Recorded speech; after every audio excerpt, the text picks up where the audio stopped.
Hey guys, Matt here with Carolina Coops, and we are back on, I always say it wrong, I'm still going to get it wrong, Vashon, maybe? Vashon Island, basically Seattle, Washington, and I wanted to do a quick video on this custom coop.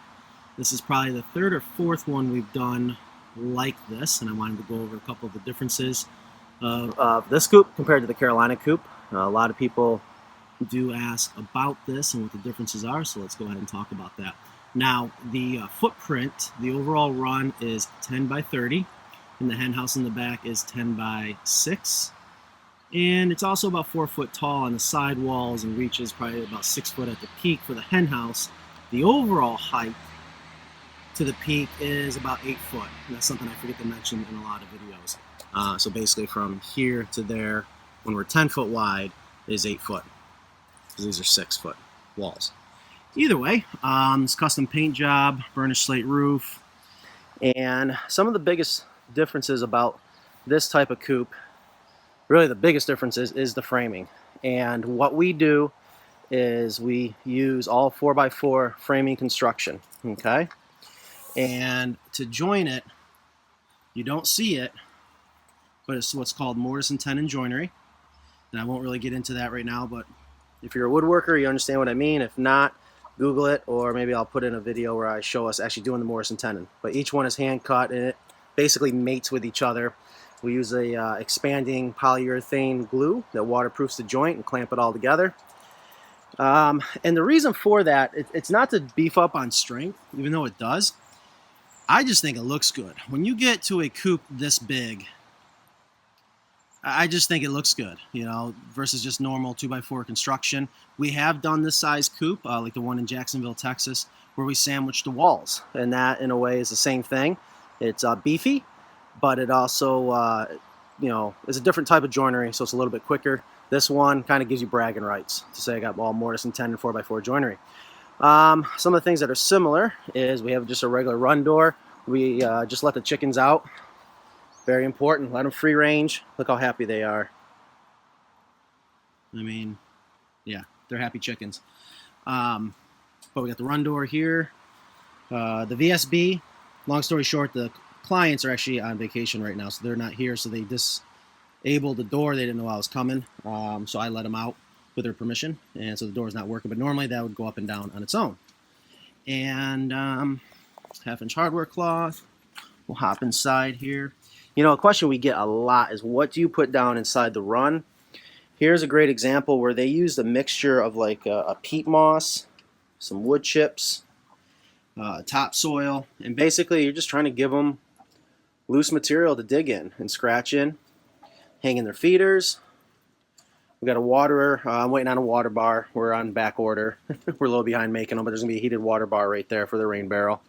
I also like what they did here. Looks like they took some Doug fir 4x4s and started to make a sand bath area. It's kind of a nice idea. The chickens have really made a mess over there. There's the other side. Oh, something I do want to mention, and here is a textbook example. So when I first got here and I was doing a walk around, I was checking things out, and here is something. If you ever have a guillotine door, you've got to keep an eye on this.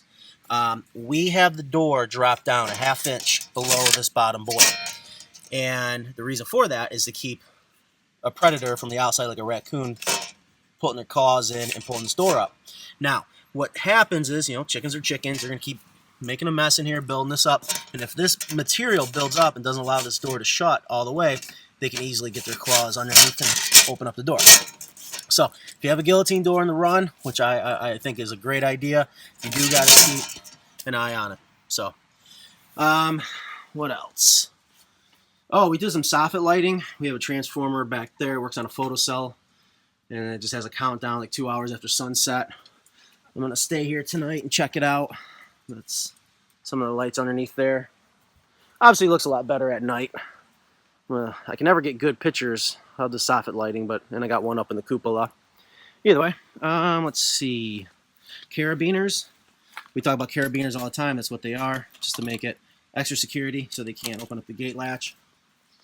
They got Carabiners on their egg hutches. Here's a 4-gang egg hutch. So let's take a look at the side view. That's a 6-foot deep hen house. So normally they're 4 foot, which would be right about there.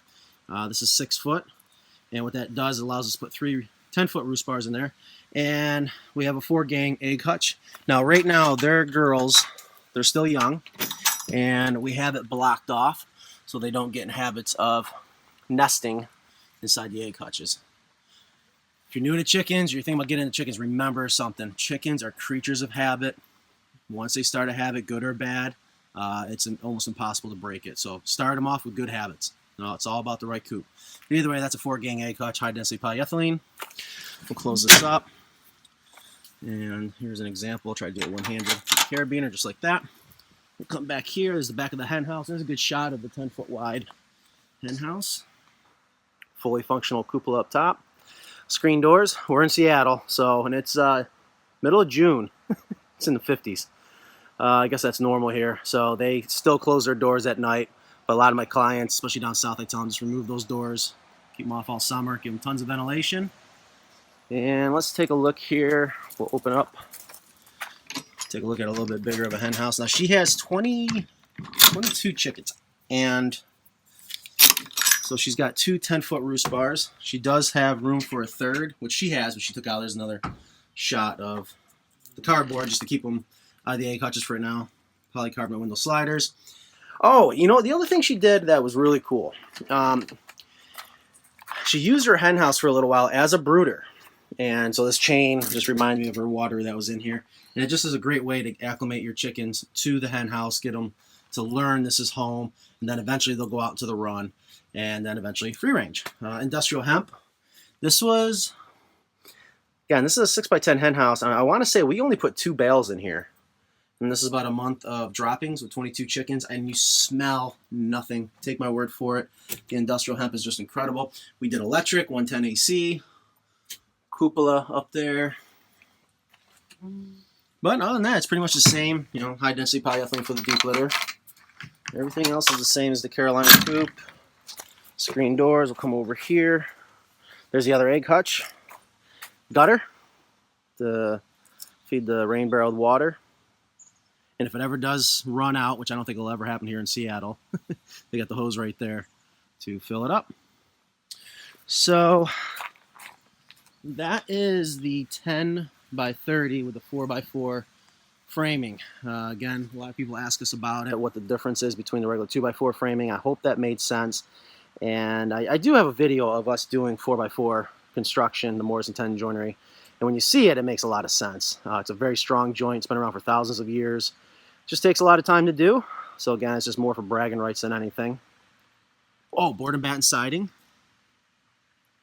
And that's it. So I hope you guys liked the video. If you have any questions or comments, leave them down below.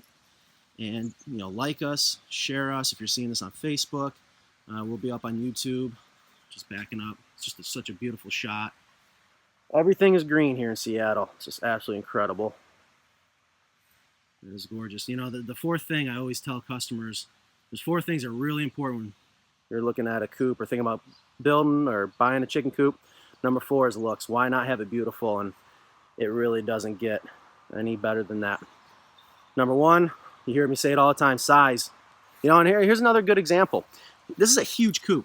And when I got here this morning, one of their girls was plucking feathers. And you don't want that habit to start. So I just called the client, so we got to get these girls out, let them free range. Makes them very happy.